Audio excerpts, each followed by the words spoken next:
देखो क्वेश्चन में फिर बदलता हूँ। मान लो मैंने, देखो इस बार क्या किया, ध्यान दो।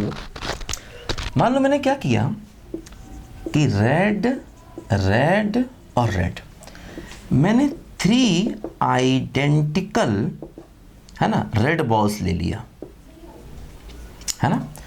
मैंने तीनों रेड बॉल्स को सेम ले लिया। फिर मैंने क्या किया कि 4 आइडेंटिकल ग्रीन बॉल्स को ले लिया, है ना। 4 आइडेंटिकल ग्रीन बॉल्स को मैंने ले लिया। मतलब मैंने तीनों रेड बॉल्स एक जैसी ले ली और तीनों ग्रीन बॉल्स एक जैसी ले ली, ठीक। अब मान लो क्वेश्चन ये है कि सेलेक्ट 2 बॉल्स, 2 गेंदों को सेलेक्ट करिए, ऐसा क्वेश्चन है, ठीक है। तो अब देखो क्या होगा कि 2 गेंदों को सेलेक्ट करिए, ठीक है।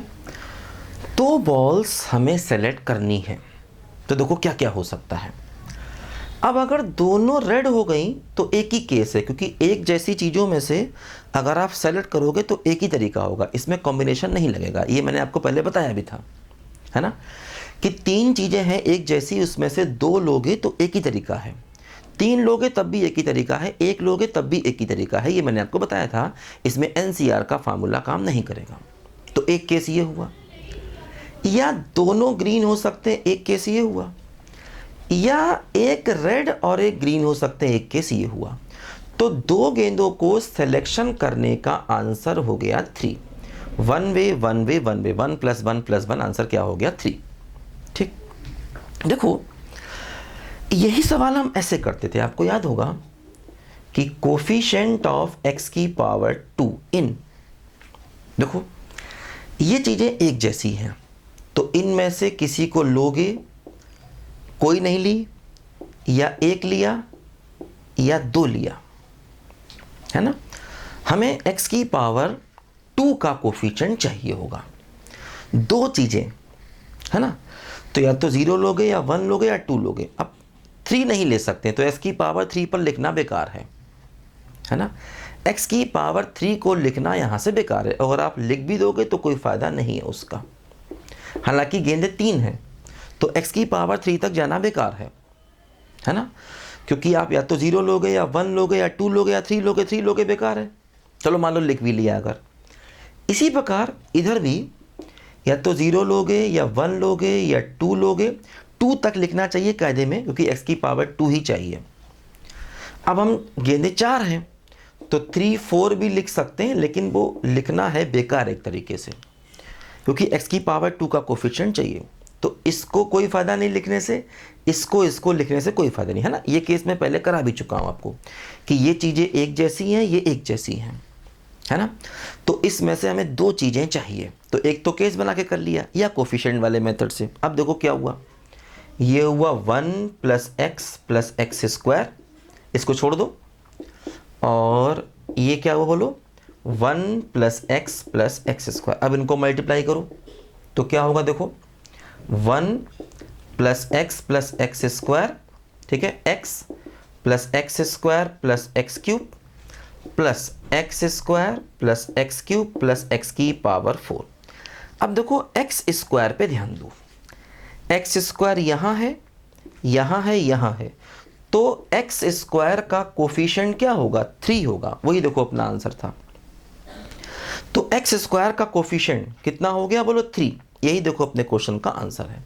हमें x² का कोफिशिएंट चाहिए था इसमें, ठीक है, क्योंकि हमें टोटल 2 बॉल्स चाहिए, ठीक है। तो कोफिशिएंट से भी कर सकते हैं, और ऐसे में हम केस बनाकर भी क्वेश्चन को कर सकते हैं, क्योंकि ये एक जैसी बॉल्स हैं और ये एक जैसी बॉल्स हैं, ध्यान दो यहाँ पर, है ना। तो अब देखो जैसे यहाँ पर हम लोग, अगर यही सवाल बड़ा हो जाता, मान लो गेंदें ये ज़्यादा होती, ये ज़्यादा होती, और कहते हैं कि 7 गेंदें चाहिए, तो ऐसे करने में दिक्कत आती, है ना। तो फिर कोफिशिएंट वाला मेथड ही ज़्यादा अच्छा मेथड रहता है। ये बात मैंने पहले भी आपको सिखाई थी। अब देखो यहाँ पर हर बार हम गेंदों को एक साथ ही उठा रहे हैं, 1 बाय 1 नहीं उठा रहे हैं। यहाँ पर हम जो बॉल्स को ले रहे हैं वो एक साथ ही बॉल्स को ले रहे हैं।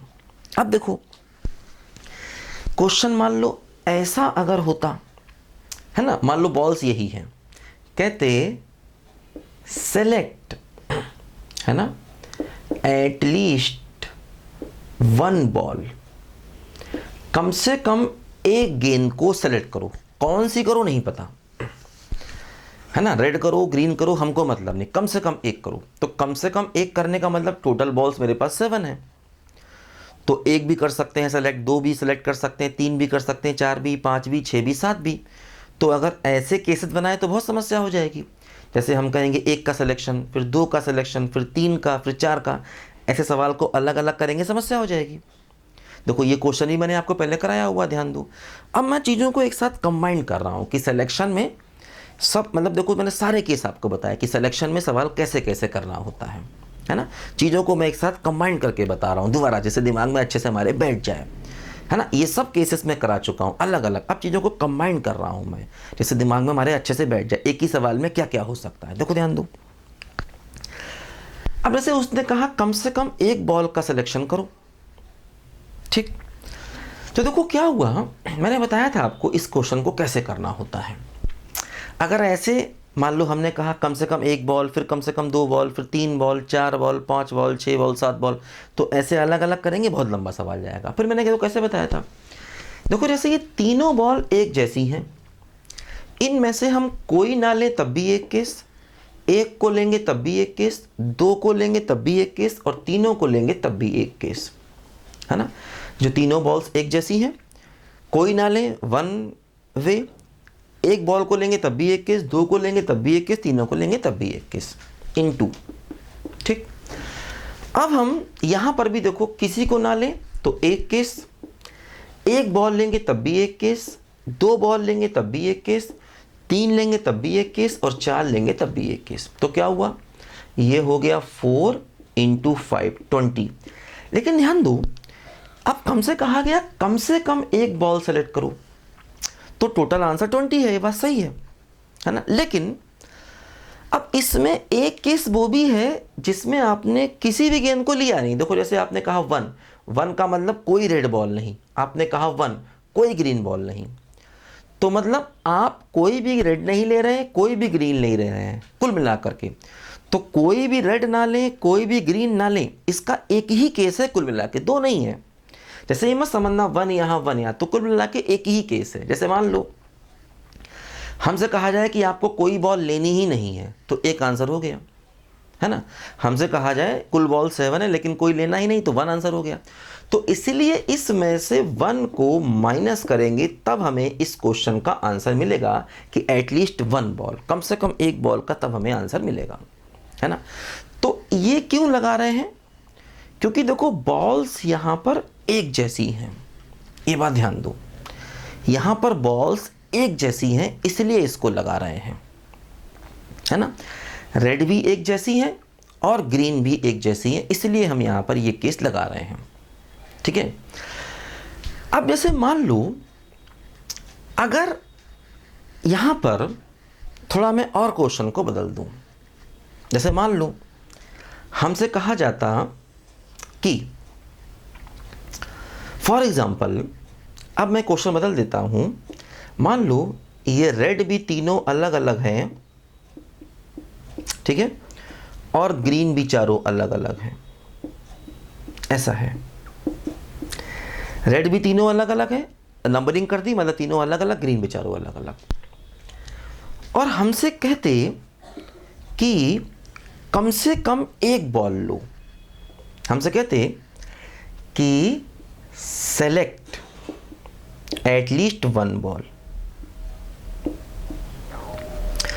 तो अब देखो ये चीजें आपस में अलग अलग हैं, है ना, ये चीजें आपस में अलग अलग है। तो मैंने क्या बताया था, इसमें कम से कम एक बॉल लेना है। तो अब रेड में से या तो आप कोई नहीं लोगे, या एक लोगे, या 2 लोगे, या 3 लोगे, इन 2। ग्रीन में से भी देखो, या तो कोई नहीं लोगे, या एक लोगे, या 2 लोगे, या 3 लोगे, या 4 लोगे, ठीक।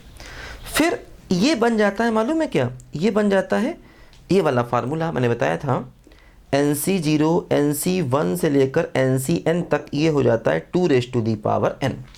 तो ये हो गया 2^3 और ये क्या हो गया बोलो 2^4, है ना। तो ये हो गया देखो 8 और ये हो गया 16।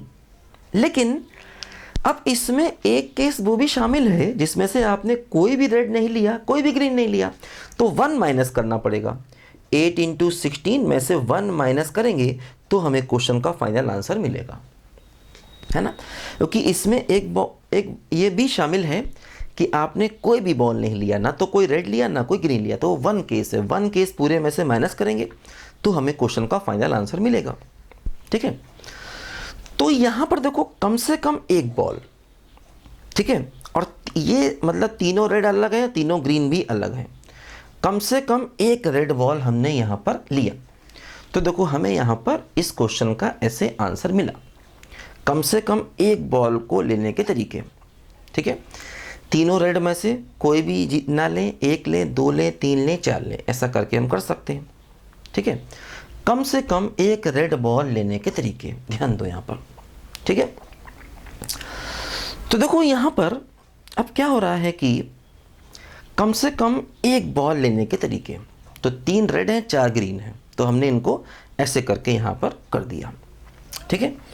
क्योंकि देखो समस्या यहाँ पर ये आएगी, जैसे मान लो आपने कहा कि एक बॉल लेनी है, वो रेड हो सकती है ग्रीन हो सकती है। आपने कहा 2 बॉल्स लेनी है।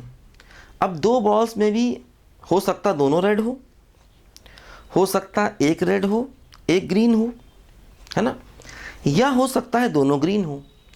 अब रेड भी कौन सी है और ग्रीन भी कौन सी है, तो अगर इस केस को हम अलग अलग करके करते तो थोड़ी समस्या हो जाती क्वेश्चन में, इसलिए इसको ऐसे करना पड़ेगा, है ना। ये तरीका मैंने आपको समझाया था पहले भी कि अलग अलग चीज़ों में से सिलेक्शन कैसे हमें करना है। ध्यान दो, इसको लिखो ज़रा बच्चों ध्यान से।